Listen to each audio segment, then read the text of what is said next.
अस्सलाम वालेकुम प्यारे पाकिस्तानियों, उम्मीद है आप सब खैरियत से होंगे।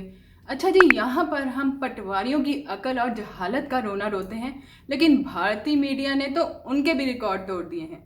भारतीय मीडिया हमेशा फेक रिपोर्टिंग, प्रोपेगेंडा और नहायत ही निचले दर्जे की गिरी हुई सहाफत के लिए मशहूर है।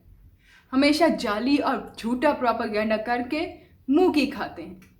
अभी हम देख रहे हैं कि केपीके की एक टिकटॉक स्टार, जिनकी हाल ही में अपने बॉयफ्रेंड से लड़ाई हुई थी और उन्होंने अपने सोशल मीडिया पे तस्वीरें शेयर की थी, उनको भारतीय मीडिया अफगानिस्तान के सफ़ीर की बेटी के तौर पे पेश कर रहा है और कह रहा है कि उनके साथ पाकिस्तान में जुल्म हो रहा है।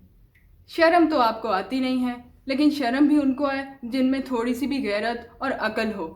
ये तो मशहूर ही निचले दर्जे की गिरी हुई सहाफत के लिए हैं और वो अपना काम इसी तरह जारी रख के प्रोपेगेंडा करते रहेंगे, लेकिन हमेशा मुंह की खाएंगे। ये लोग कभी बाज नहीं आएंगे, अपनी औकात के मुताबिक निचले दर्जे की गिरी हुई रिपोर्टिंग करते रहेंगे और हम इनका हर प्रोपेगेंडा एक्सपोज करते रहेंगे इंशाल्लाह। अगली वीडियो तक के लिए अल्लाह हाफिज़। पाकिस्तान जिंदाबाद।